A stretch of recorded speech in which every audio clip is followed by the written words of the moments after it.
Chapter 127, Power of the Kaiju. Carol, Sasuke, interesting, and Lainey were in the simulator. Miivuri, Eileen, Naruto, Sakura, Lori, Lana, and Lola, and Lisa were in the control room. The simulator activated, and Carol, Sasuke, and Lainey found themselves in the site where Lady Tsunade was about to give Orochimaru her healing chakra. Again, god damn it. I was thinking it was going to be like Godzilla or something, but no. Right back into Naruto, which is good, actually. I was missing it. But why Carol, Sasuke, and Lainey? Why those two? I mean, Lainey makes sense, but Carol and Sasuke? It's kind of weird how much uh, JD is using Carol. Because apparently, in the show, in the Loud House, Carol was a bully and then she got redeemed. But in the Loud House Revamped, Carol was a bully and then, well, more like she was bullied. But whatever. She was a quote unquote bad guy and then she got redeemed before she got redeemed in the show, which is something that JD did on his own, which is weirdly mature of him, or just generally shocking. Um, and I guess he just really super likes Carol for some reason because he uses her more than Sasuke. I don't know why he can't find it in his heart to fully redeem Sasuke. Stop making evil versions of him, but whatever.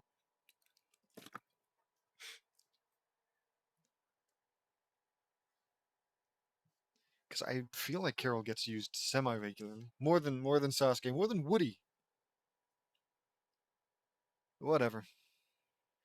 I mean, at least if Sasuke is in the simulator, that doesn't mean there's gonna be a evil Sasuke. So, hooray! Okay. Anyways, Orochimaru healing chakra. I don't think so. Come on, team, says Carol. Yeah, can we have a mini team name for them? I can't even think of anything. They just don't have much in common. Carol, Sasuke. I guess maybe Carol and Sasuke, but not Lainey so much. Anyways, Carol, Sasuke, and Lainey spread their wings and flew at Orochimaru. As Orochimaru was about to take the chakra, he was kicked in the face without warning and he was sent flying and he crashed into a tree. Sasuke fired a blast of black fire at Kabuto and it incinerated him. I always knew you were a traitor, Kabuto, says Sasuke. Lainey grabbed Orochimaru oops, with vines and lifted him up and slammed him into the ground with devastating force. Lady Tsunade. Or, wait, I learned how to say her name. Is it Lady Tsunade or is it Tsunade? Oh, crap. Whatever. Lady Tsunade. Orochimaru has destroyed many lives and killed so many people. He cares about no one other than himself and his power lustful desires, says Sasuke. Ah, you're right. Thank you. You must be Sasuke Uchiha. I've heard about you from Naruto, says Lady Tsunade. I know, says Sasuke. It's a weird thing to say, I know too. It's a pleasure. It's a pleasure to meet you, Lady Tsunade. I'm Carol Loud, says Carol. And my name is Lainey Loud, says Lainey. It's a pleasure to meet all three of you. But Sasuke, I thought you were in the hospital, says Lady Tsunade. Okay, hold on. That's not me, Naruto.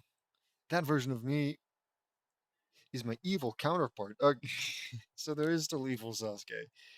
Says Sasuke, I don't understand, says Naruto. That version of me that you think as your friend is a pure evil monster.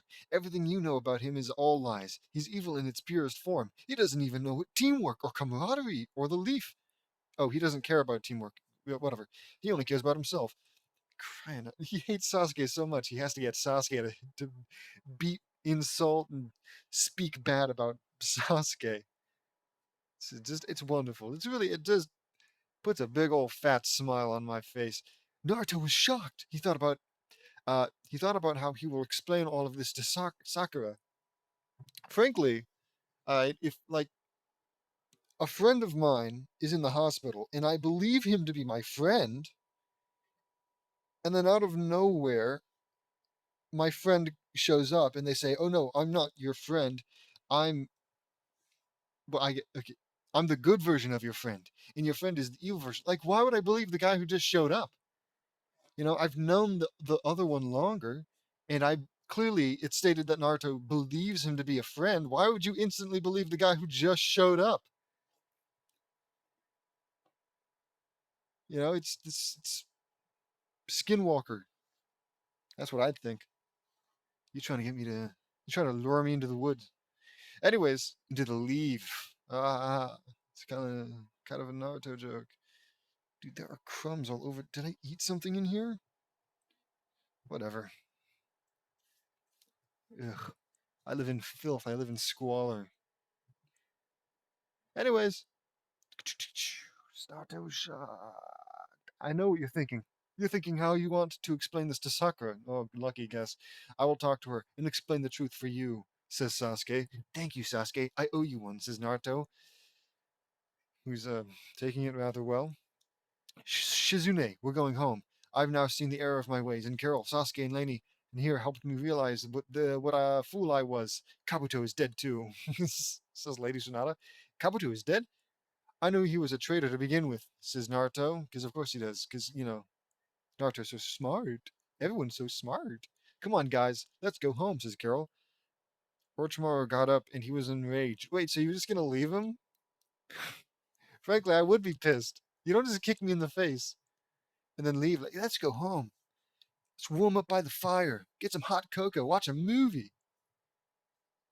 I'll bomb your house.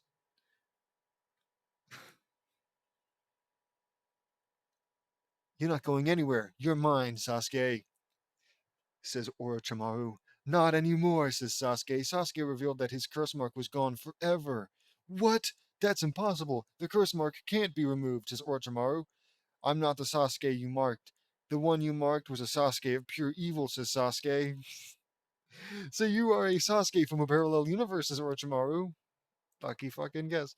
In a way, and we won't let you get away with all your pain and suffering you caused to innocent lives, says Sasuke. Sasuke spread his pitch black angel wings, and he had a sword made entirely out of black fire in his hand. Oh, this is cool. I am now far more powerful than lots of you. What?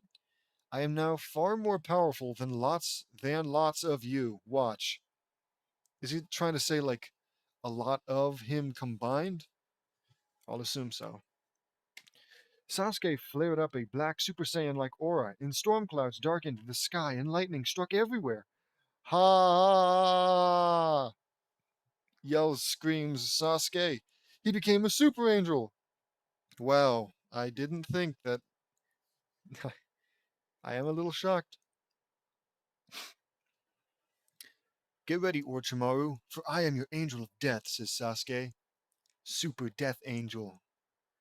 Your crimes are completely unforgivable, says Carol. Carol spread her purple wings. You're gonna pay for everything you've done, says Lainey. Lainey spread her wings and went Super Angel 2. Like the number 2, not also. She went Super Saiyan number 2. Huh. Anyways, it's over for you, Orochimaru. You're finished. Naruto then said Lainey. Naruto then suddenly felt, oh my god damn it, dude.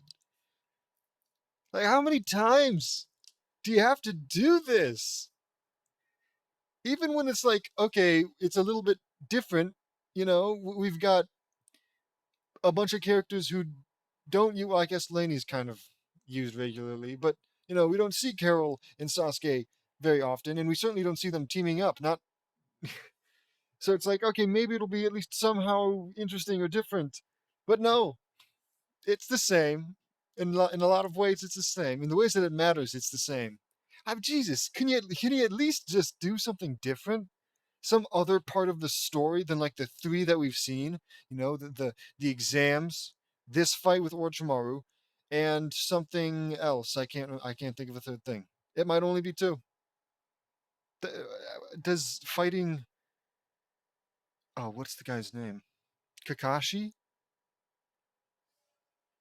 Maybe. Does that count? That's happened at least twice. Whatever. Um, Naruto then suddenly felt a massive power increase, and he was enveloped in A blinding white light and a massive vortex of water enveloped him and shot up high into the sky and formed into a beautiful winged mermaid. Of course, it's a winged one. Why wouldn't it be?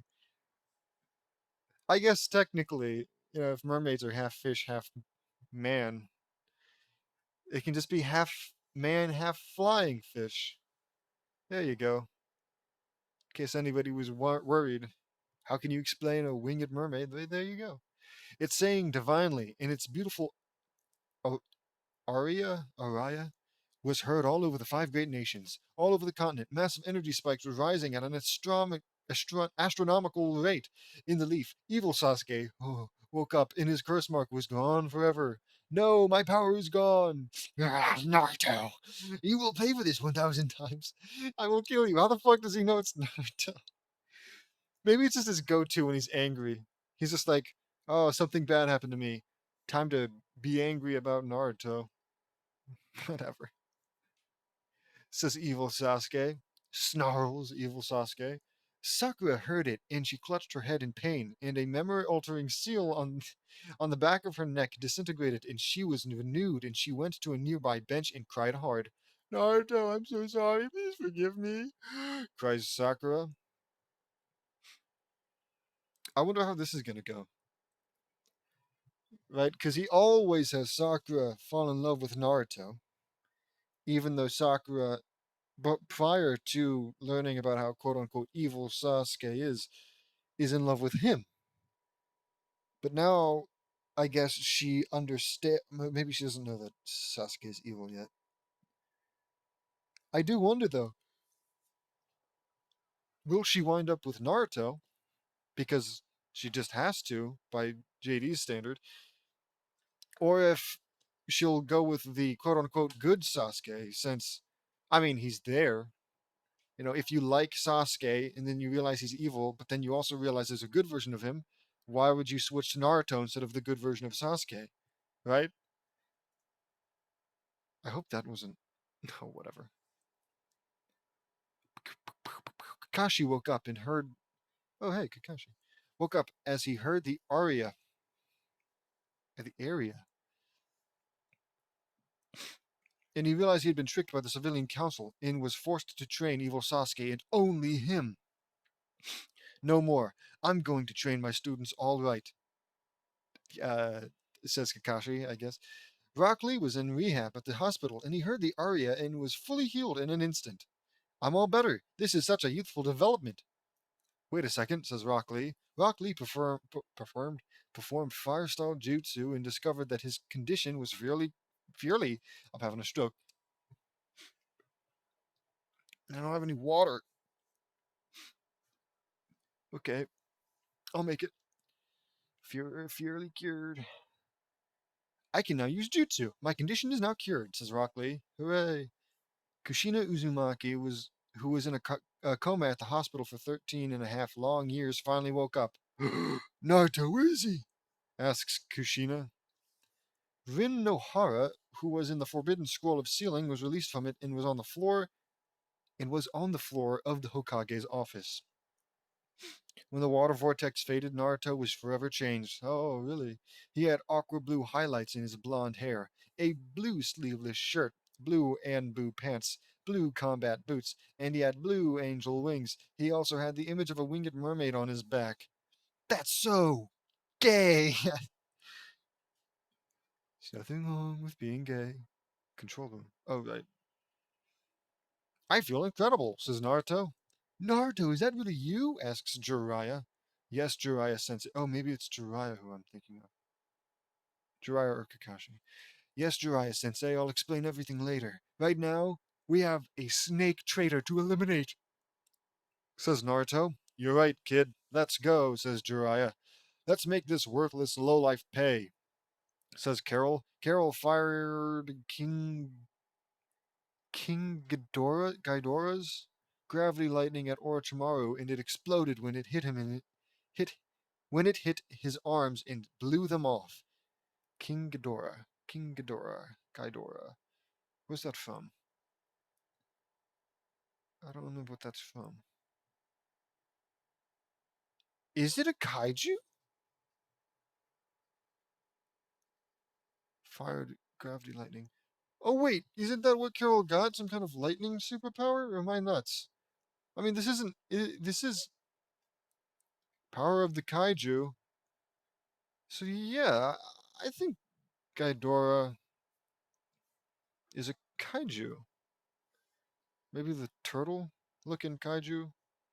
I don't know. No wait, isn't it the three-headed Hydra type guy? Maybe. Let's not waste time. Control room. King Ghidorah's gravity lightning? Awesome! I exclaim.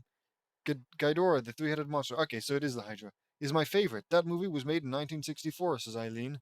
It's one of my favorites too, says Viri. Carol seems to have all the powers of the Godzilla monster, says Lori. The Japanese people call them kaiju.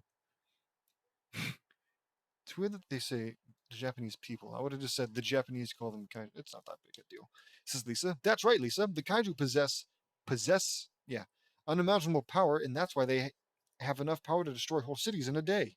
I say. That is incredible, says Lana. No kidding, says Lola. Simulator.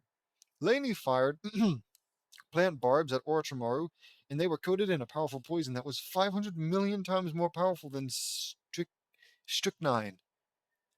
And they hit Orochimaru in the chest. What the fuck is strychnine? And also, even if it's the most mundane poison in the world, if it's 500 million times more powerful than that mundane poison, I'm gonna go ahead and assume you're dead.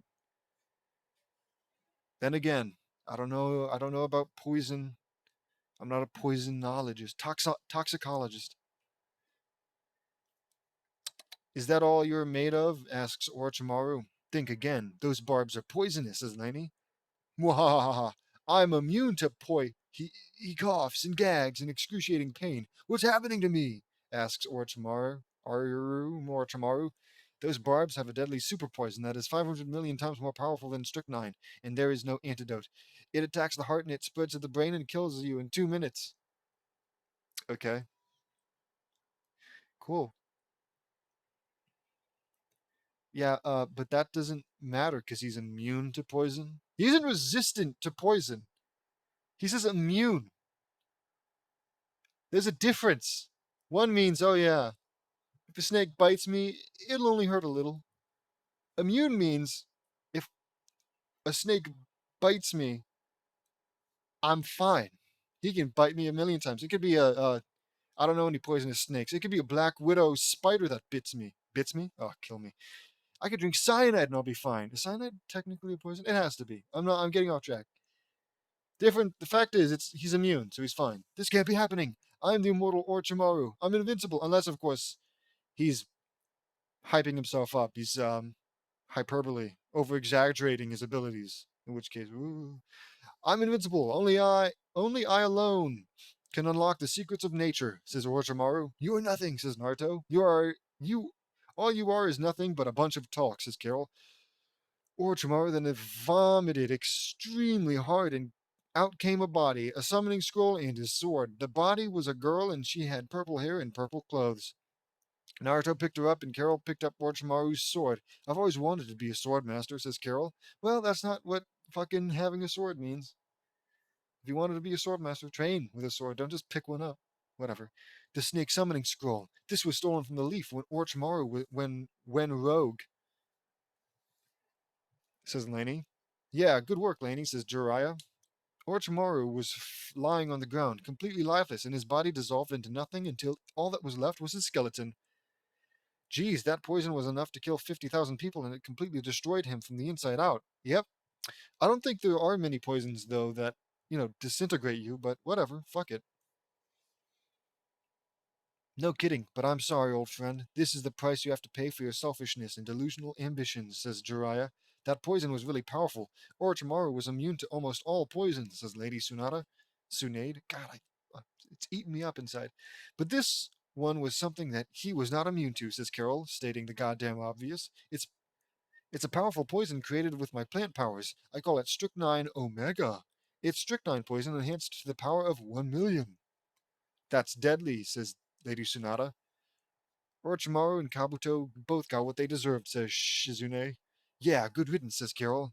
Yeah, let's go home, says Naruto. Let's, says Lainey. I can't wait to go home, says Sasuke. They all went home and arrived at the Leaf, and Lady Tsunade was coronated as the fifth Hokage. Lady Tsunade set the whole village jeez, straight by announcing Naruto's heritage, the reason behind the Uchiha massacre, the entirety of the crimes of the Uchiha clan, how Danzo, Koharu, and Homura were responsible for all the corruption in the entire village in general, inciting numerous events that cause a lot of pain and chaos. I know how an Uchiha was behind the Nine Tails attack, and how the Hidden Cloud and the Hyuga elders conspired together. Lots of things happened as a result. Everyone started feeling guilty for how they treated Naruto, obviously. The Uchiha clan was now viewed as the most evil and most hated clan in the entire world. Danzo, Koharu, and Homura were executed for treason. The Hyuga elders were put in prison forever. The caged bird seal was abolished. The main and branch families of the Hyuga were now one, and the civilian council was disbanded. What a happy ending. And, well, God damn it, we're only halfway through the fucking chapter. In the Hokage's office, Lady Tsunade had Carol, Lainey, Naruto, Sasuke, Shikamaru, and Shino with her. What about the lady who came out of the scroll, who's apparently supposed to be on the floor of the Hokage's office? Oh well. Now, the reason you're all here is for your outstanding performance in the Chunin exams. You are all hereby awarded the rank of Chunin. It's an honor, Lady Hokage, says Naruto, bowing. We will do our very best, Lady Hokage, says Shino. What a drag. More work and less cloud watching, says Shikamaru. I will gladly do my best, Lady Hokage, says Lainey. What the fuck? She didn't do the exams. Frankly, I don't even know why that's why they're here. They should be here because of their part in the. Well, I guess they weren't all here for the Orochimaru fight. Whatever. Me too, Lady Hokage, says Carol. It's an honor, Lady Hokage, says Sasuke. Lady Tsunade hands them Chunin flak jackets, and Naruto got his in aqua blue, of course, and it had a winged mermaid on it, of course. Nice color. Thank you, godmother, says Naruto. That surprises me, Naruto. We all had no idea that Lady Tsunade is your godmother, says Shino. Surprises me. Yeah, she trained my mother years ago, says Naruto. That's right, Naruto, says Lady Tsunade. Kushina was heard down the hall. I don't need an appointment to see the Hokage. I'm going to give that old man a piece of my mind and make him a smashed tomato for everything that happened, says Kushina. Sounds like someone is in a major league bad mood over everything that went down, says Sasuke. I know that voice all too well, says Lady Tsunade. Sorry. Scratching my nose. Kushina bursted into the office, ripping the doors off its hinges. Then she calmed down and saw Lady Tsunade. Tsunade sensei? Asks Kushina. You sure haven't changed a lot, you little fireball, says Lady Tsunade. Kushina and Tsunade hugged. Aw, I missed you, Sensei, says Kushina. Me too, Kushina, but you have a special someone here for you, says Lady Tsunade. Hey, Mom, says Naruto. Kushina saw Naruto and she was shocked. She had tears stream down her face. Naruto, is that really you? Asks Kushina. It sure is, Mom. It's really nice to meet you. It's nice to finally meet you, says Naruto. Naruto! Exclaims Kushina. Kushina and Naruto hugged for the first time in almost 14 years. Wow. My sweet baby boy, you sure have grown up since that night. How old are you now? Asks Kushina. 13 years and 6 months. Says Naruto. You've gotten so big, says Kushina. I know, Mom, and I have a lot to tell you, says Naruto. Naruto revealed everything that went down and more, and Kushina was floored. So Orochimaru killed the third Hokage and nearly destroyed the village? Says Kushina. Yeah, but in the end, me, Sasuke, and Lainey here, oops, killed both him and his right-hand man, Kabuto Yakushi, says Carol. I always knew Orochimaru was a dark man, but I never knew that he was evil, says Kushina. Yeah, he was completely delusional, and he wanted to destroy the very village that he came from, says Shikamaru. Orochimaru wanted the power of the Uchiha so he can get all the jutsu in the world with the Sharingan. But he picked a major league rotten apple, says Sasuke, and that rotten apple is Sasuke's evil self, says Naruto. There's a itch on my hand and I'm just going to town on, but it's not going away. There we go. That's horrible. Mikoto gave birth to a terrible monster. I guess. says Kushina. He's worse than a monster. Kushina, the evil Sasuke is heartless and true and a is a heartless and truly evil person with absolutely no conscience at all. He's remorseless, pitiless, and absolutely despicable. Menace. Despicable? I'm having a bad day. That's right, says Naruto. 2 days later, they just got word that evil Sasuke had left the village. Kirill, Naruto, Sasuke, and Lainey are in pursuit. They found him at the final valley, and he was standing at the statue of Madara Uchiha. Kirill, Naruto, Sasuke, and Lainey landed on the opposite side. Where do you think you're going, you coward? Asks Kirill. Evil Sasuke turned and faced them with a look of extreme hate and rage. So you all came. Now I can kill you for ruining my vengeance, says evil Sasuke. Very confident, but I don't really think it's going to go your way. Orochimaru is now dead thanks to all of us, says Lainey. And you will be joining him, says Carol. It's over, you evil monster. You're finished, says Naruto. Carol, Naruto, Sasuke, and Lainey went Super Angel. Evil Sasuke was enraged. How dare you? Me? Finished? No one says that to me. I'm an elite, and I will always be the best. I will always will be the best, says evil Sasuke. All you are is an evil monster that cares about nothing but himself. You have disgraced the Uchiha name, and for that you will pay big time, says Sasuke. The Uchiha are nothing more than a bunch of heartless thieves, murderers, and traitors. No offense, Sasuke, says Naruto to Sasuke, the good Sasuke. None taken, Naruto, says Sasuke. I will destroy you for saying that, says evil Sasuke. Come in, try it, says Carol. Carol fires a micro-oxygen ray at evil Sasuke, and it blasted his left leg off, and he screamed in excruciating pain. Awesome. That was just for starters, says Carol. She fires an orange-enhanced atomic ray, and it completely destroyed the statue of Madara Uchiha in a tremendous fiery explosion. Control room. That was the Destroyer's micro-oxygen ray and burning Godzilla's heat ray.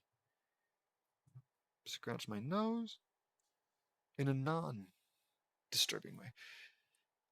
I say that was an awesome and explosive movie from 1996. That's one of my favorites. Godzilla was going to explode and destroy the whole planet in that movie, says Eileen. Yeah, I remember that, says I say. That's terrible, says Lola. No kidding, says Lana. That would be a cataclysmic nightmare, says Vuri. Simulator. Evil Sasuke was buried under a pile of rocks, and only his head, arms, and torso were visible. So his arms, I mean his leg, his one leg is the only thing buried. Because like his head, arms, and torso, I guess maybe like his pelvis, his crotch might be still there. I guess it only talked about blowing off his leg. I don't know how much of his leg. Whatever, it's not important. He was trying to get out. I will destroy all of you for this humiliation, says evil Sasuke. That's all you are. You are nothing but a bunch of talk. All bark and no bite, says Naruto. Just a piece of trash, says Sasuke. That deserves only one piece, and that is in the what? Place. One piece? That deserves only one place, and that is in the netherworld for eternity, says Lainey. I agree with all of you, says question mark. A hooded figure appeared and landed by them. Who are you? asks Sasuke. It pulled down the hood, and it was Makoto Uchiha, alive and well. Makoto Uchiha! Exclaims Naruto. Mom! Exclaims Sasuke. Sasuke and Makoto hugged. Sasuke, my sweet boy, you've grown up so big and I'm so proud of you. Well, yeah, but that's not him. I mean, sure, you can prefer this Sasuke all you want, but it's still a little weird since he's not the Sasuke. Whatever. Glares at evil Sasuke. As for you, you wretched disgrace, you ruined my clan's reputation and dishonored my family, says Makoto. How dare you talk to me like that, says evil Sasuke. Shut up, you piece of filth, says Naruto. Can you please get rid of him, asks Makoto. Yep, sure. Oh, yeah. I mean, sure, he's evil, but still a little messed up. It is the spitting image of your son. Fucking, it is your son. I don't know what I'm saying. It is your son. Even if you still think he should die, I feel like you should have a little bit less, be a little bit less, deadpan about it. Yeah, can you kill this guy that's like my son? I don't even like him that much. Bunch of Bunch of poppycock. Okay. Gladly, says Carol. Carol fires a swirling Corona ray. Uh-oh. And it incinerated the evil Sasuke into nothing. Control room. Can we fucking... Do we need a little explanation of every single power? That was Space Godzilla's Corona ray, I say. Another one of my favorites, 1995's Godzilla vs. Space Godzilla was awesome, says Eileen. That was cool, says Lola. Simulator. I'm so proud of all of you, says Makoto. Thank you, Makoto. It's great to see you again, says Naruto. You too, Naruto. You've gotten so tall since the last time I saw you, says Makoto. It feels like forever ago, huh?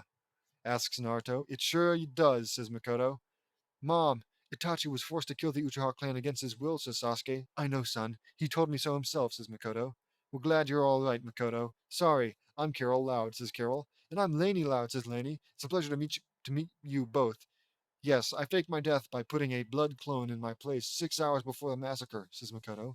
Very clever, Mom, says Sasuke. Later in the leaf, Carol, Naruto, Sasuke, and Laney filed their report, and Makoto, was reinstated back into the village. Kushina was reunited with her. I merged everyone's counterparts in the Leaf with everyone in the Leaf in our dimension, in the exercise, and in the end, another fanfiction complete. I wanted to show off more of Carol's powers in the Godzilla monsters. Plus, Vin Jedi gave me the idea of Sasuke going Super Angel and facing Orochimaru in Kabuto. We will see more of Sasuke's powers in time. Let me know what you all think. Hated it. See you next time. A little bit of a before I go to the next one. Um, how many times has he done that? Merged the universe with the simulator. How many times has Naruto gotten like an entire different version of himself's worth of powers merged with him? Whatever. It's not important. You know what? You know what's you know what would be interesting? We need OCs. We need Loudhouse Revamped OCs in the Discord. Is there a yeah, there's another channel, probably. Of course, it has to have angel wings. Uh, I guess that's really the only thing. It has to have angel wings. Maybe provide a little bit of background too. You know, which god from which pantheon? Where's my phone? Uh-oh. Anyways, which god from which pantheon is responsible for your powers? Anyways, chapter 128, A High-Rise Inferno. I'd like to see him turn this into an Naruto chapter.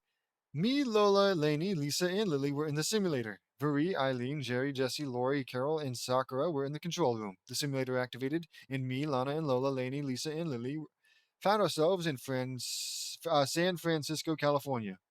We saw behind us a massive and tall high sky. Oh, kill me. Why am I having such a hard time right now? A tall, high-rise skyscraper, and it was on fire. That building is totally on fire, says Lola. I know this building. We're in the movie The Towering Inferno from 1974. I used to watch this movie all the time, and it's one of Dad's favorite movies from his past. Whoa.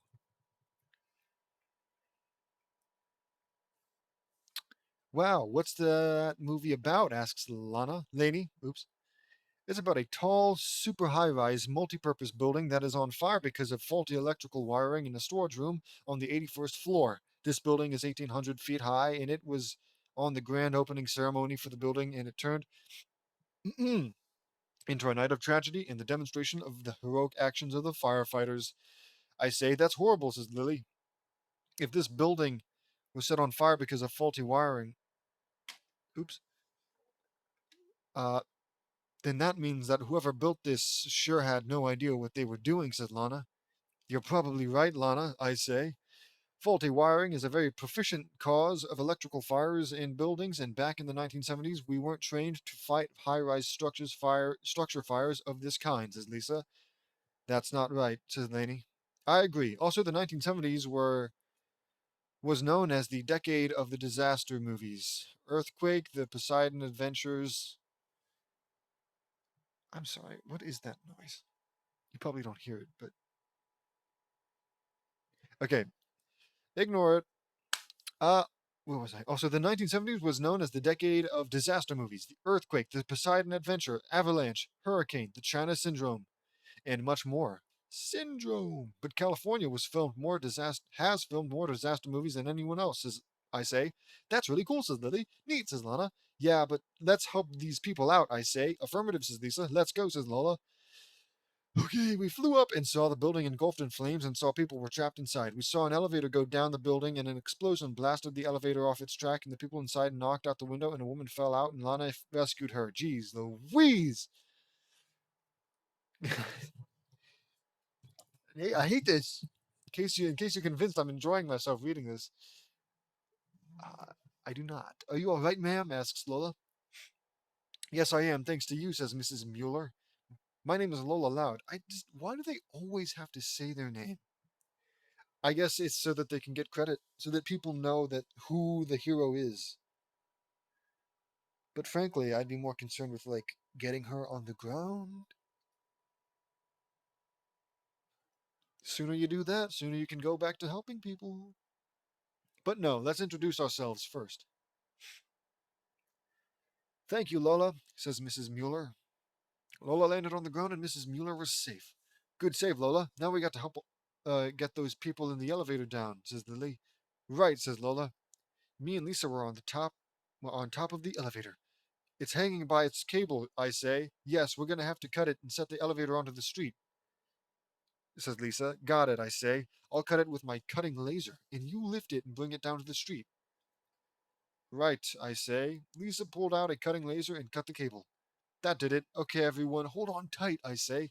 I pull the elevator out and flap my wings and hover down to the street. 10 minutes later, I landed the escalator, the elevator on the street, and all the firefighters were cheering for us. Yeah, woohoo, yeah. It was our pleasure to help you all. Now we have to save the other people up near the roof, I say. Me and Lisa flew up to the promenade room, and we saw a breeches buoy carrying people to the building across from the tower. That's a clever method, I say. Indeed, says Lisa. We go into the promenade room. Lola and Lily are putting out the fire around the building. Lily fired some glowing water at numerous flames and extinguished them. Lola, can you absorb fire? Asks Lily. Probably fucking Lee. I don't know. Let me check, says Lola. Lola flew into the building and surprisingly, she can absorb fire. Oh, I did not see that coming. What do you know? I can absorb fire, says Lola. Lola ran down the halls of many floors and absorbed as much fire as she could. She was helping and saving as many people as possible. That's the fucking goal. You don't need to keep fucking reminding me. Lana and Lainey were in the control and utility room, and she was looking over the wiring. She found numerous wires in one power box that were really messed up. Is that really important? What, are you like trying to prove how smart you are? Like, see, I told you so. This is the cause of the fire. I mean, unless you doing some shit in the wire room will suddenly cause the fire to all like patient zero of a zombie apocalypse. If you kill the patient zero, you kill it all. So you just got to get the patient zero of the fire. Oh well, isn't that a maybe? Anyways, uh, they sure did have no idea what they were doing. These wires are all corroded and broken, says Lana. No kidding. How do you think they got out? They got that way? Asks Wes. There's acid on them, and they were cut with a knife, says Lana. So someone wants this whole building to burn? So then it's not somebody's fault. It isn't the fault of, oh yeah, they didn't know what they were doing. It was the fault of the person who cut the fucking wires. Like maybe they still did a poor job, but you can't just put the fault of this fire on somebody when it on the electricians. Don't like put those deaths on their hands. Of course, I assume they're going to save everyone and no one will die, but still. In the original movie, I'm sure at least somebody did. Anyways, so someone wants this whole says Wes. From the look of it, I'd say yes, says Lana. That's arson, and whoever did all of this, is going to be booked on numerous charges, says Laney. Well, the man who installed all these wires in the building is Roger Simmons. He's the electrical engineer and Mr. Duncan's son-in-law, says Wes. He really had no idea what he was doing. and he put all these people at lives at risk, says Lana. Yeah, we don't need to get him down and tell everyone. What? Yeah, we need to get him down. Oh my god, I'm an idiot. I read it as we don't need to. I'm just too far away from it here. I'm gonna sacrifice my posture and I'll lean forward. Yeah, we need to get him down and tell everyone. But you say it's not his fault. Unless he's also the one who, if he's the one who did the electrical wiring and he cut the wires, then sure. Yes, it is his fault. But you can't just like point to the guy and say, yeah, if it, even though the wires were cut, if they hadn't been cut, then this guy would be at fault for another fire. Like, sure, he did a bad job, and bring attention to that. But I really feel like it's not as important as finding the person who started the fire. I'm losing my mind. Okay, let's go, sis, says Lana. Lana and Lady ran and they got outside and spread their wings and flew up to the promenade room. They got there and helped to get the people down. Okay, we got everyone down, I say. That's good. Mr. Duncan, we found out some very startling info, says Lana. What did you find out? And thank you for saving us, says Mr. Duncan. You're welcome. Me and Laney found that some of the electrical wiring was corroded by acid and cut with a knife, and was responsible for the fire. Simmons here is responsible for starting the fire and the deaths of 180 people? So he did the wiring and he cut it? Hold on. How about you say that next time instead of making me think that you're just blaming the electrician who did a bad job and that's really it. Installed these wires is Roger Simmons. He installed them, yes, but you didn't make it at all clear that he's the one who cut them and melted them with acid. Whatever.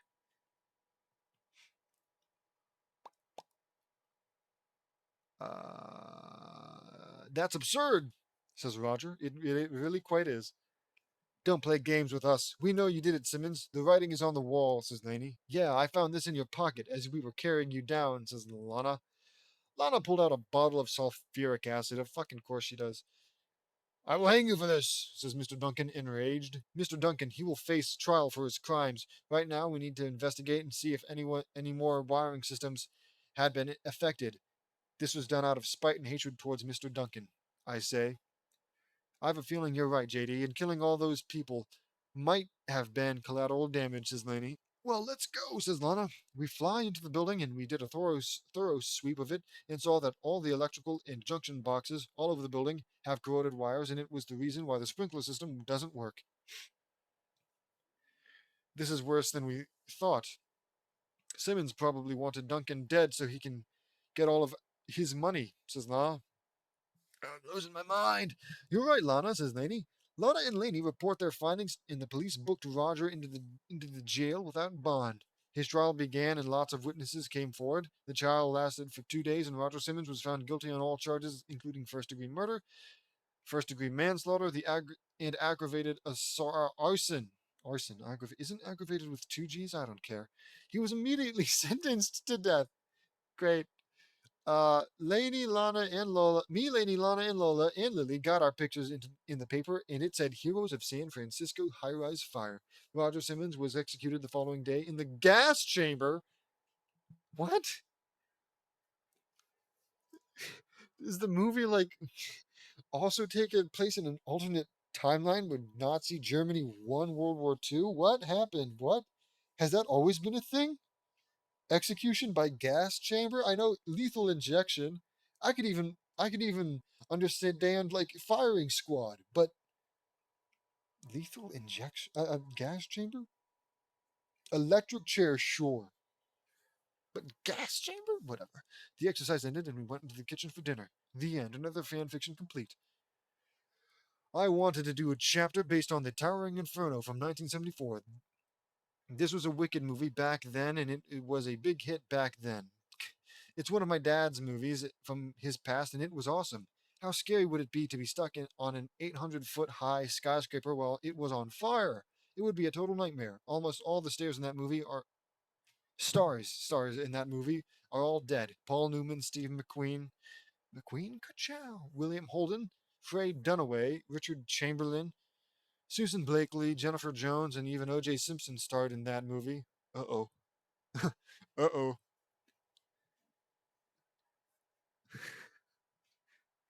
Yeah, get the lawyer. Get O.J.'s lawyer for Roger Simmons. If the wire does not fit, you must acquit. I don't know if any of you saw that movie since it was made 44 years ago, and I think some of your family might know the movie. But if they do, let me know. This chapter is to pay tribute to those that starred in the movie. I'm sure they're super, super grateful. Let me know what you all think. See you next time. Chapter 129 Forecast Raining Food. It's probably going to be Cloud of the Chance of Meatballs. It starts out with me in my room looking up stuff on the computer. Something of interest catches my eyes. My eye. This is unusual. Swallow Falls is hosting the grand opening of Sardine Land Amusement Park. Ew, I hate sardines. Swallow Falls is a small island that was once known as one of the great sardine exporters, but the Baby Brent Sardine Cannery closed its doors permanently after everyone in the world found out that sardines are super gross. I don't blame them. Sardines taste really awful, even though they are really good for your heart. But that's interesting. I've never seen anybody eat sardines. I don't know how you do it. Because, like, I only ever see them in the sardine cans. And that's just the whole fish in there. And I assume it's got all the bones and guts too. So, like, do you eat around it like a rib? Like, if you're eating ribs, you grab onto the edges of the bone and just start going to town? Or do you cut it off somehow? Do you prepare it somehow? I don't know. I kind of want to try sardines. I'm open to trying anything once. Except bird's nest soup. If you know what bird's nest soup is, then you should know why I don't want to ever eat it. Anyways, everyone in Swallow Falls now eats all the sardines that no one even wants. That's horrible. These people are starving. We have to do something. Okay, here's what I want to know. Why isn't this a simulator chapter? You know, like I understand that that the Cloudy with a Chance of Meatballs movie um, takes place in a realistic world, right? Yeah, because it's like these people are normal. Well, I guess they've got cartoony designs and all that, but they're mostly normal. Everything, it's science fiction. It's almost science nonfiction. What am I saying? My point is, they go into the simulator for things like Naruto, and that makes sense. That's a whole other universe, I assume. But then they do like the whatever chapter had them go to Louisiana or wherever it was to look for the pirate treasure. That was a real place. You could have just gone there in the real world. JD James. I mean, you could have just written that as a non-simulator chapter, but you had them go into the simulator for some reason.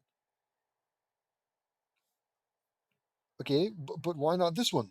Why isn't this one going to the simulator type chapter? Whatever. Doesn't just make any fucking sense.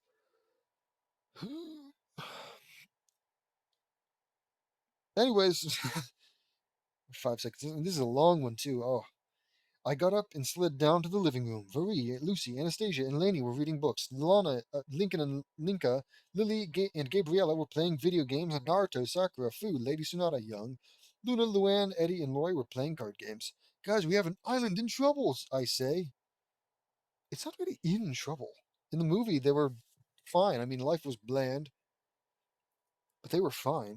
They were fine. Whatever. What's wrong? Asked Marie. I put my computer on the table and showed them the article I read. They gasped. That is horrible, says Lori. Swallow Falls can only eat sardines? That's horrible, says Lincoln. Those people are starving. We have to help them, says Linka.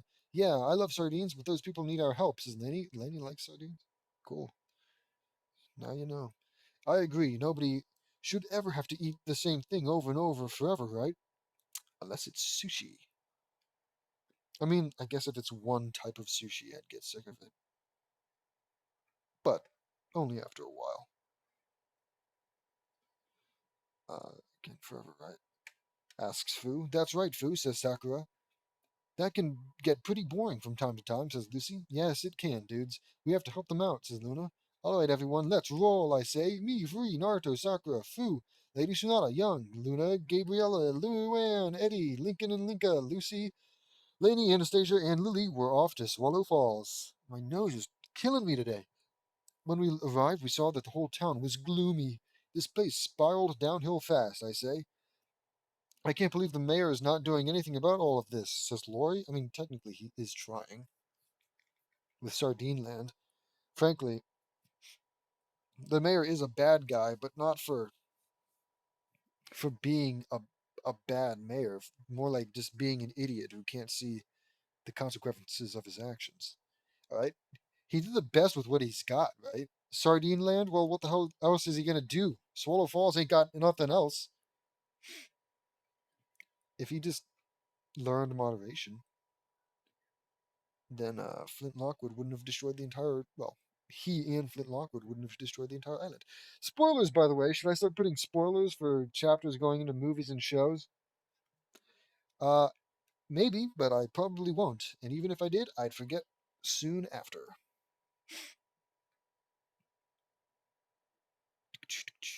Where was I? This place spelled out here.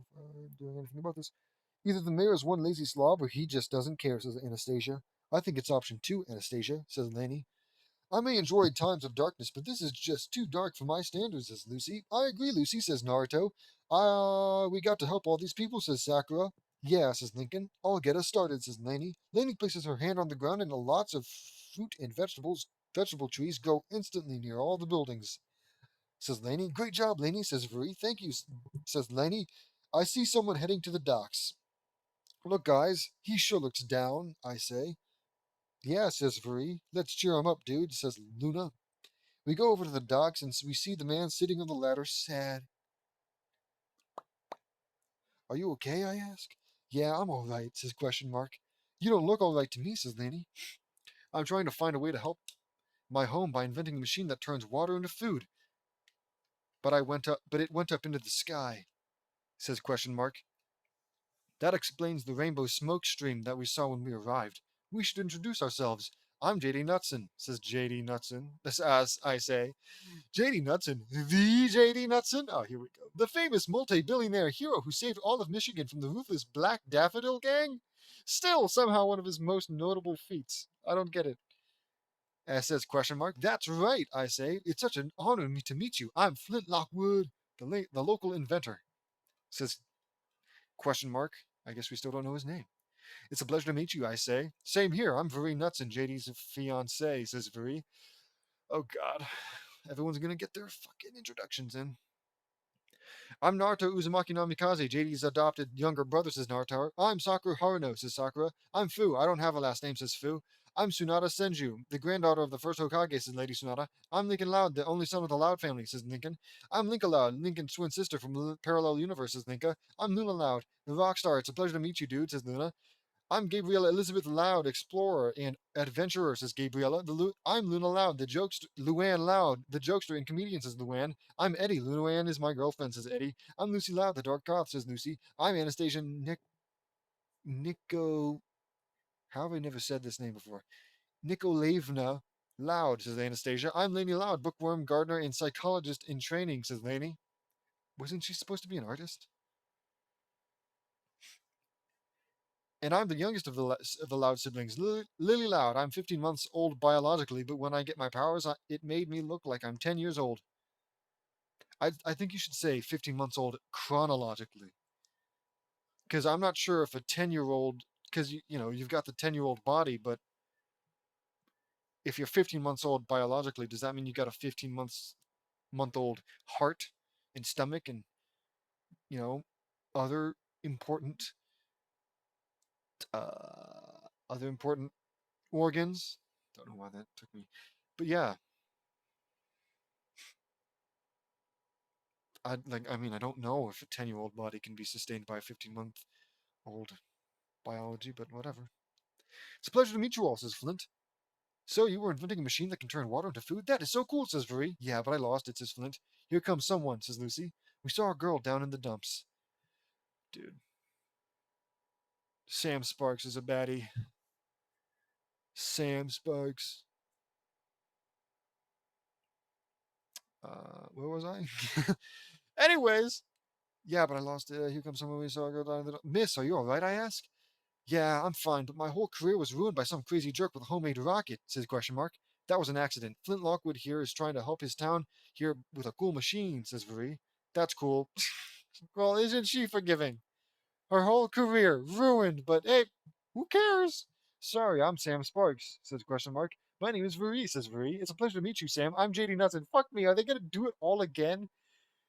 The famous multi-billionaire hero from Michigan of Michigan? Asks Sam. That's right, I answer. Oh wow, I heard you all defeated the ruthless Black Daffodil Gang. And you all must be Naruto, Naruto nods, Sakura, Sakura nods, Fu nods, Lady Sonata, Young nods.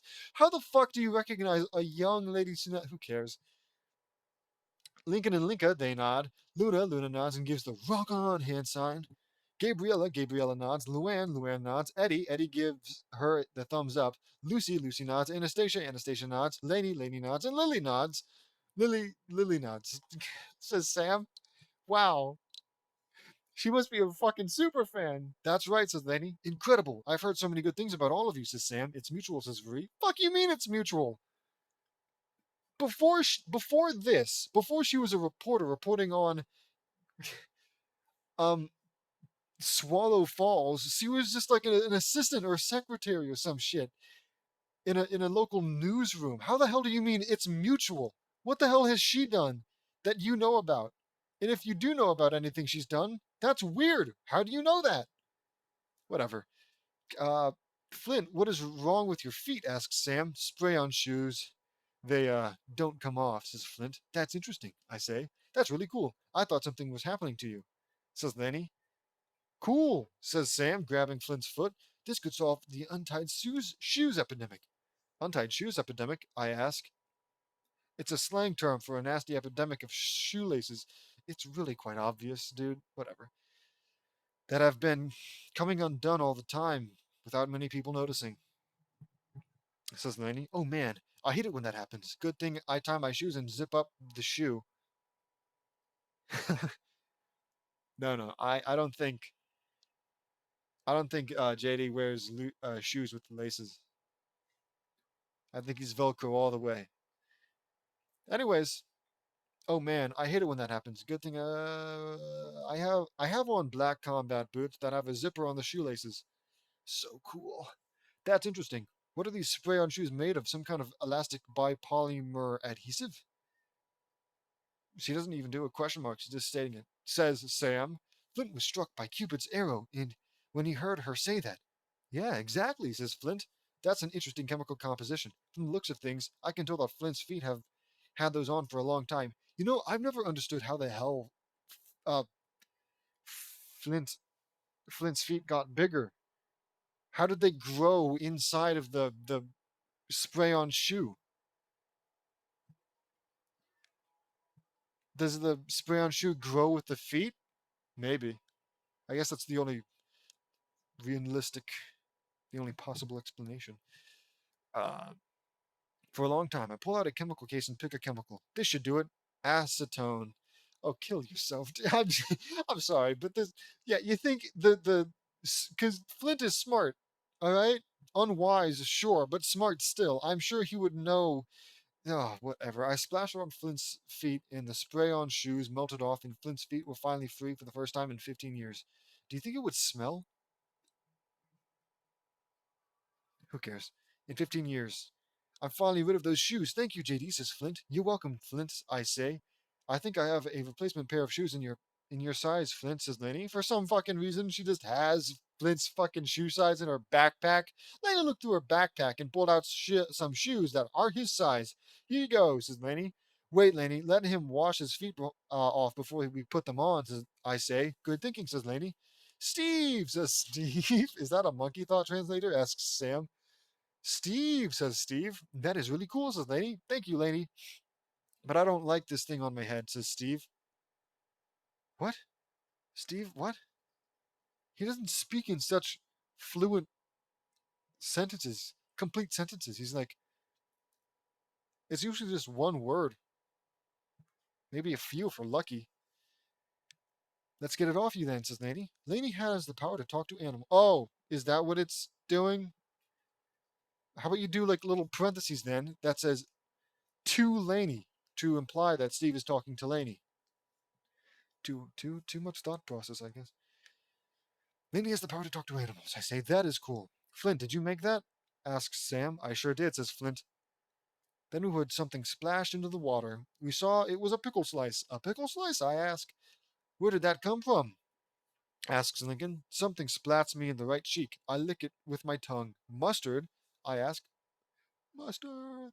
Suddenly we all looked up, start Suddenly we all looked up, start gasping in sheer astonishment as rainbow storm clouds appeared out of nowhere, and it was raining cheeseburgers. This was completely unimaginable, and I held my hand up with and one landed in my hand. I took a bite, and it was the best cheeseburger I've ever had. Delicious, I say. Fibri and everyone got the same reaction. Flint ate one, and he was ecstatic. My machine works. It really works! Exclaims Flint. This is absolutely unbelievable, says Marie. If I had a heart, it would be jumping with joy, says Lucy. This is so delicious, says Lily. I don't really like burgers or cheeseburgers, either or. I'm more of a chicken man. Uh, that's our Baby Brent reference. Actually, no, he gets stuck in a turkey, and then in the second movie, he's in a chicken suit. Anyways, what was I saying? Right, I'm not a burger man. I like chicken more. But the burgers in It's Always Sunny, not It's Always Sunny in Philadelphia. Am I crazy? The burgers in Cloudy with a Chance of Meatballs looked absolutely delicious, and I wanted one. In fact, that whole movie is just the childhood movie. If you didn't watch that as a child, then your childhood was worthless and pathetic and sad and awful. Meanwhile, mine was amazing because I got to watch it. So I almost said it again. I got to watch it to Cloudy with a Chance of Meatballs. Anyways, it really works. Later at Flint's house, we met his dad, Tim. You must be Flint's dad, I say. I sure am. The name's Tim. Pleasure to meet you, JD. I've heard so many big things about you, says Tim. It's mutual, I say. In Flint's laboratory, he showed us the machine. The Flintstonifer. So here's how it works. Water goes in the top and food comes out the bottom, says Flint. Very interesting device, I say. Yes, it is, says Flint. Oh, excuse me. I'm not cutting that out. I don't feel like it. Yes, it is, says Flint.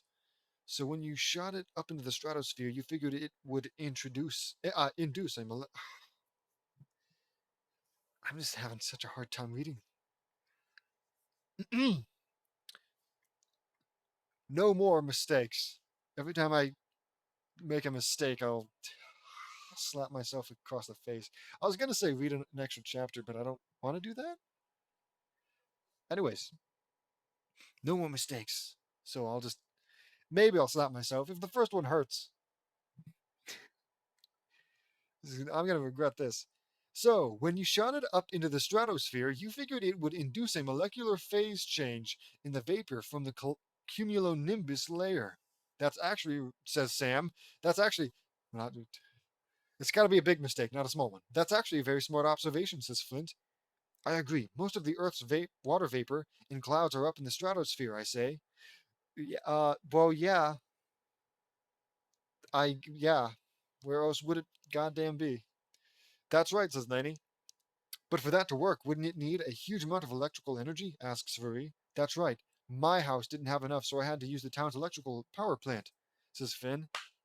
I'm not stopping myself. I'm just reminding myself what simulation is like.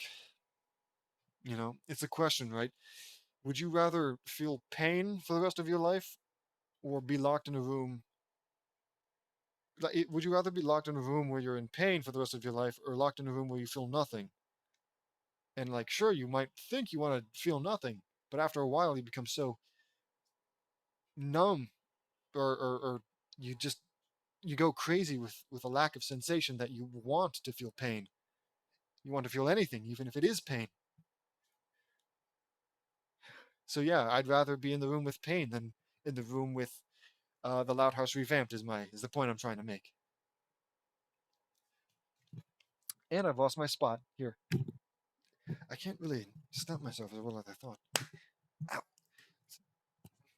Trying to slap yourself is like trying to bite your tongue off. Your brain just cannot let you. Ugh, ugh, ugh. I just tried to do it. I don't know why. Anyways,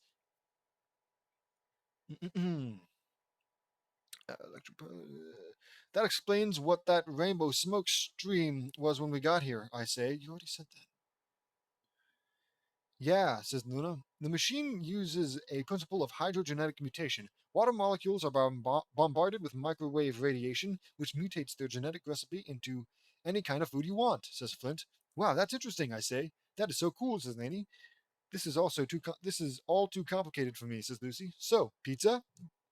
Asks Sam. Yes, answers Flint. Mashed potatoes? Asks Sam. Pretty much any kind of food you could think of, I say. How about Jello? Asks Sam. Do you like Jello? Asks Flint. I love Jello, answers Sam. I love Jello too. Oh, and peanut butter, right? Asks Flint. No. Oh, no, no, no. I'm severely allergic to peanuts, says Sam. I have epinephrine shots in my bag for peanut allergies just in case, says Laney. Fantastic. Thanks, Laney, says Sam. What's the machine called, Flint?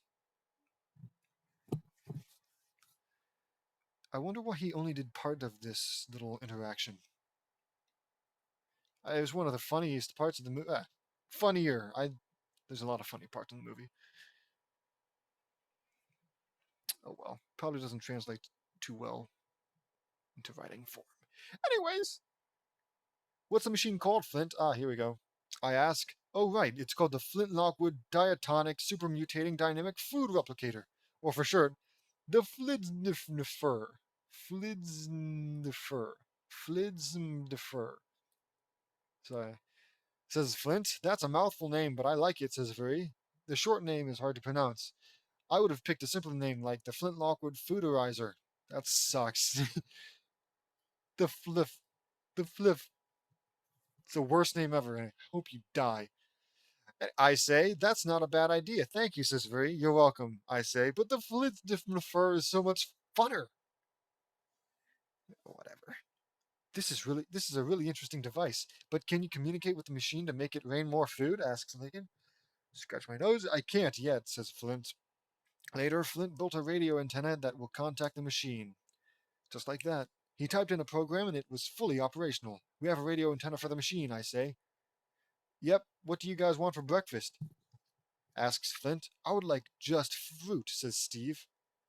What kind of fruit, Steve? Asks Laney. Blackberries, says Steve. Steve wants some blackberries, says Laney. Good choice, says Flint. How about eggs, says Sam. And toast, says Flint. Orange juice, says Sam. And bacon, says both Sam and Flint. Great minds think alike, huh, dudes, says Luna. They sure do, says Flint. My back is itchy. No longer. Flint types in some codes and goes and presses and goes and presses a red button that leads to the antenna, and it sent a signal to the machine. It activated. Bacon, says the machine. Water charged into delicious, succulent strips of juicy smoked bacon. Did I say charged? I meant changed. Shit.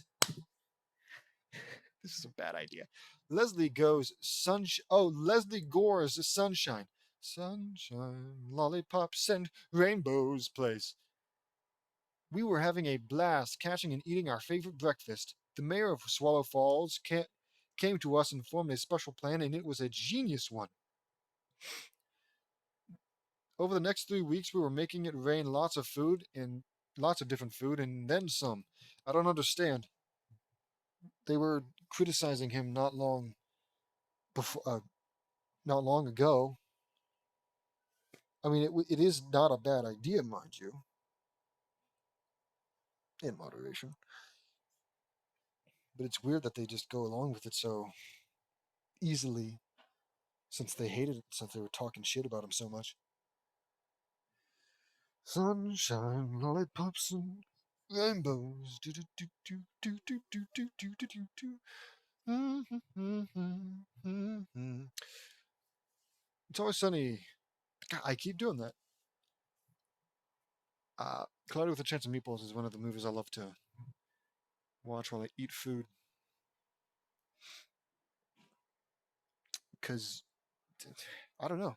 Eating food while watching people eat food makes my food taste better. To me, anyways. Anyways. Yeah, anyways. Over the next 3 weeks, we were making it rain lots of different food and then some. Sam was giving her weather reports, and everyone had different requests. The whole town was renamed Chew and Swallow, and it was no longer a gloomy sardine town, and it was now a bustling food utopia. But as it went on, we saw that the mayor was a severely overweight and gluttonous pig. He tried to talk to manipulate Flint into doing a stupid thing, but we stopped him. The opening of Foodland came, and suddenly a storm came in, and the tornado made entirely out of spaghetti touched down. When it stopped, we knew something was seriously up, and we found the mayor ordering something majorly big. What the fuck is the who's writing this? Did JD switch writers or something? Why is he using all these weird adjectives all of a sudden? Adverbs. Something was majorly big. He pressed the red button and the antenna exploded. Mayor, what have you done? I asked. That was the only way to communicate with the machine, asks Flint. Why does he say that with a question mark? That was the only way to communicate with the machine, asks Flint. Yes, it was. You should know. You made it, you damn idiot. What did you order? Asks Free. A Vegas style all you can eat buffet, answers the mayor. I grabbed him by the shirt and pinned him to the wall, which is impressive considering how fat he is at this point in the movie. Are you out of your mind? With an order of that size and magnitude, there's no telling what could happen. You probably doomed us all, Mayor, and it's all your fault, I say. Well, I feel like Flint is still somewhat in the wrong for not listening to the people around him who were warning him of his behavior, trying to, anyways, of the risks. And even when he became aware of the risks, he just pushed them away. Whatever. It's all your fault, I say. You'll never pin it on me, says Mayor. No, but I can try. Uh, I guess you can. No, but I can try, I say. Flint, you get to work. We're going up to the machine and stop it for good, says Furry. Right, says Flint. We go out into the town, and the perfect food storm was right over us. I pull out a radio and contact Lisa. Lisa, code red emergency. Activate defense measure 081 now, I say. Affirmative, says Lisa. In Michigan, Lisa activated a force field generator and it covered all of the United States. Oh yeah, but the rest of the world, fuck you. Screw the yeah.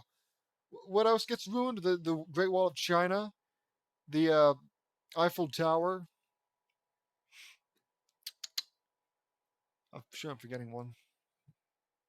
But yeah, screw those guys. Screw those countries and their uh, wonders, right? The wonders of the world. I'm thinking of something else. Anyways, all of the United States. A giant watermelon slammed into the old canary and destroyed it. Giant donuts were rolling down the street and chased some people. A man had a giant macaroni on his head. Huge amounts of giant food were raining like crazy and destroying everything that he slammed onto. Everyone was running in sheer panic. Everyone! I yell. Everyone stopped. The mayor's the one responsible for this whole catastrophe. Okay, look, he should get his comeuppance, sure. But is that what good is that going to do? Some guy just got crushed by a gigantic corn in the cob. Do you think anybody's going to be like, oh, well, at least now we know who killed him? No. Order of priorities. First things first, let's get out of the food storm. Second things second, let's now stop the food storm. And then third things third, have the mayor pay for his crimes. It's not hard. It's not a hard thing to follow, but whatever.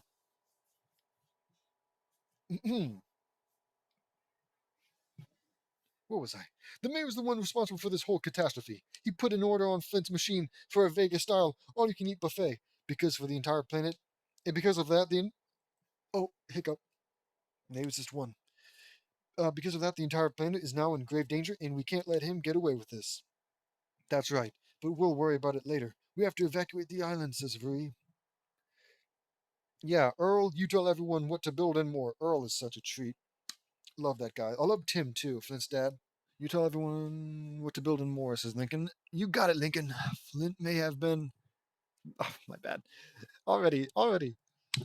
There. Flint may have been. Oh, I said I did. Flint may have made all the food for all of us, but it was all made with love, and it was made to order. And now it's time for all of us to pay the bill. That's very. I'm a little. That's enough to make a grown man cry. Ha ha ha ha ha ha ha ha ha. What a wonderful movie. Even though that was from the second one. I forgot where the fuck I was already. I'm so unprofessional right now. Everyone cheered. Let's go build some boats, says Earl. Laurie arrived in Vanzilla 2.0 in jet mode. Thought you could all use some help, says Laurie. Perfect timing, Laurie, I say. Flint arrived in his new flying car too, now with wings. Here, JD, this flash drive has a kill code, says Flint. Perfect. Thank you, Flint, I say. I take the flash drive and put it in my pocket. I'm coming with all of you. You're going to need someone to help you navigate through the storm, says Sam. We greatly appreciate it, Sam, I say. I'm coming too, says Brent. I guess you've now realized the error of your ways, huh, Brent, says Free. Yes, I have, says Brent. But first put some clothes on, says Lola. Sorry, says Brent. Brent put his blue tracksuit back on. I guess he just has that. Let's go get something to eat.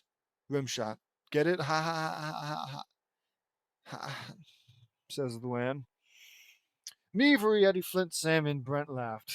Fucking course he did. Good one, Luann. All right, guys, let's go, I say. Me, Free, Naruto, Sakura, Fu, Lady Tsunade, Young, Lori, Luna, Gabriella, Luann, Eddie, Lincoln and Linka, Lucy, Laney, Anastasia, and Lily went into the Vanzilla 2, and Flint, Sam, Brent, and Manny got into flying car and we're on. We were off. My God, I'm having a stroke. Also, it's weird that he hasn't mentioned Manny, who is another amazing character. I'm also a doctor. We flew through some pea soup. Ha ha ha, pee pee. Fog. I don't know why the hell I just said that. So embarrassing. We flew through some pea soup fog and broke through it and found that the machine was inside a massive meatball. Whoa. It's blurry. Cool. That is one enormous meatball, I say. The mayor created a terrible monstrosity, says Marie. His gluttony has warped his mind completely, says Eileen. Gluttony has now been confirmed to render a person's mind to beyond that of all psychological repair, says Lisa. That is one juicy and delicious looking meatball. Really? Whenever I saw it, I just thought it was gross, especially since you get up close and you realize it's got a bunch of like 100 different types of food inside of it as well. I would not want to eat that. Anyways,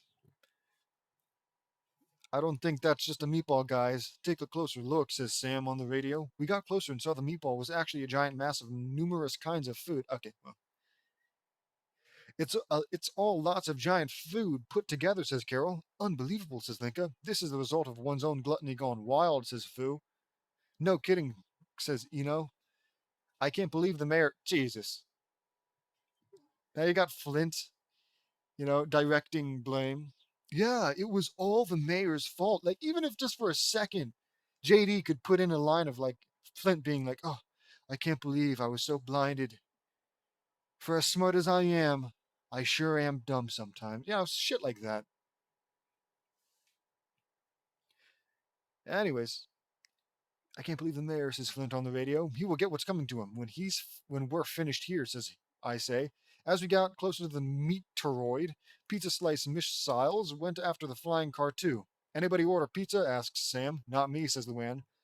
Hold on, says Flint. Flint tried evasive maneuvers. The pizza's chasing us? Exclaimed Brent. Sentient food? That's impossible, says Flint. Fascinating, says Lisa. Unless its molecular structure has been mutated into superfood, says Sam. That could be right. And it's been genetically engineered to protect the machine, I say on the radio. That's right, says Flint. Look out, says Naney. Flint, Sam, and Brent screamed. Fire lasers, I say. We fired lasers at the pizza and blew them away. I guess Vanzilla 2.0 has lasers. Or maybe they just hung their head out the window and shot them with lasers like that. But anyways, Flint formed a torch from a marshmallow. Oh, oops, did I get ahead of myself? We got to the top of the meteoroid, and Flint, Sam, and Brent dove in, and I followed them. Lori took the wheel, and Manny was piloting the flying car. Flint formed a torch from a marshmallow on a stick and lit it on fire. We went over a river of fire oil and down lots of tunnels until we came across a shaft lined with peanut brittle. That's peanut brittle, says Sam. Yeah, thank goodness I'm not allergic to peanuts. Flint, you come with me. Sam, Brent, you two get out of here. We'll handle the rest from here. I know you and Flint have strong feelings for each other, Sam, but I promise you that we will be okay. You get out of here and hurry. I say. Me and Flint went down the shaft and saw the machine, and it was the heart of the meteoroid. There it is, I say. Flint hid in a ledge and grabbed a shrimp and a spaghetti noodle and threw it like a grappling hook and tied it to a donut and waited. As the machine puffed up, it released a huge blast of food vapor, and Flint swung and tied the machine up, and I flew to the machine. Feels like you could have done that to begin with. Whatever. I never liked how this looked though. Looks like a bladder, like a bladder peeing. Ew. I flew to the machine. Sorry, friend. The kitchen's closed, I say. What? You're not its friend. You weren't even there for it. This is the first time you've seen it. I insert the flash drive into the machine and it deactivated. The meteoroid crumbled and I grabbed the machine and we went through the escape exit at the bottom. Mission accomplished, everyone, I say. We go through the exit and catch up to everyone, and as the meteoroid exploded like the Death Star 2 in Star Wars 6. Yes, 6. Yeehaw! I cheer. We all land back on Swallow Falls, and the food storm vanished completely. The entire town was completely destroyed because of the food avalanche from all the food that accumulated in the lake. In a lake the mayor built around a lake leftovers. Whoa! This whole town is gone. But the good news is everyone is safe. I say, indeed, says Lisa. Everyone in Swallow Falls cheered wildly for us. We were now heroes, and we saved the world from total destruction. This machine did save my home, but our mayor used it for his own greed, says Flint. It's not your fault, Flint. It's a little his fault. I. Whatever. You saved everyone here, and we stopped a madman's plot to destroy the world. It wasn't his plot to destroy the world. He was just hungry. You make him out to be a supervillain, but no, he's just a super dumbass. Everyone agreed. Thank you, everyone. I couldn't have done all this without all of you, says Flint. That's what friends are for, Flint. We all help each other, I say. That's right. But you have to admit, though, this turned out to be extremely exciting adventure, says Vree. Yeah, I mean, at the cost of everyone's livelihood, but sure, yeah, it was super fun. It sure did, says Sam. After we cleaned up Swallow Falls and fixed everything, we put Flint's machine to good use and build a special control board that will deliver food to anyone that will need it. We built a special delivery system that will take that food to that country. One thing, one thing was for sure, world hunger was now forever gone. The mayor of Swallow Falls was arrested and condemned to the Lake Vostok Triple Supermax prison for eternity. Of course he fucking was. He did it. James has solved world hunger. The end. Another fan fiction complete. I wanted to do a chapter with a chance of meatballs theme. I read the book constantly ever since I was in kindergarten. It was an awesome book. The movie was just as awesome too. Bill Hader, Ann Faris, Andy Samberg, Benjamin Bratt, and Neil Patrick Harris were awesome in both movies. Mr. T was the great Mr. T, the great wrestler and hold on, this is one word technically, and motivational speaker, was great in the first movie. I pity the fool who doesn't respect another person's awesome imagination. I love his motivational speeches. Terry Crews played Earl in the second movie. Oh, I didn't even know. He used to play He used to play for the St. Louis Rams, the San Diego Chargers, the Washington Redskins, and the Philadelphia Eagles before he retired. No offense to you, Washington. What does that fucking mean? Whatever. This was before the Rams and Chargers moved to Los Angeles. I hope they make a third Cloudy with a Chance of Meatballs movie. That would be awesome, and I hope it's pickles to Pittsburgh. What?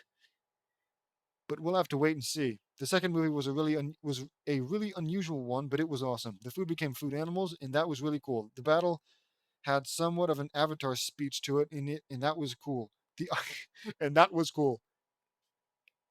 The island of Swallow Falls was forever changed in that movie too. It was sweet, no pun intended. Anyway, let me know what you all think. Hated it. What the hell does pickles to Pittsburgh mean? And what would a third movie even look like? What else is there to do? The machine has been recovered. Swallow Falls is now utopia. In the second movie, anyways. Whatever. See you next time. Cloudy with a Chance of Meatballs is owned by Columbia Pictures and lots of people. And what? It's owned by Columbia Pictures and lots of people, and it's based on the book by Judy Bennett. Is that like a? If you sue me for like not crediting you, and like you specifically, and then I point to the and lots of people, are you like? Is it over? Is the case closed? Oh yeah, no, you were part of that, and lots of people. Whatever. Don't forget to like and subscribe.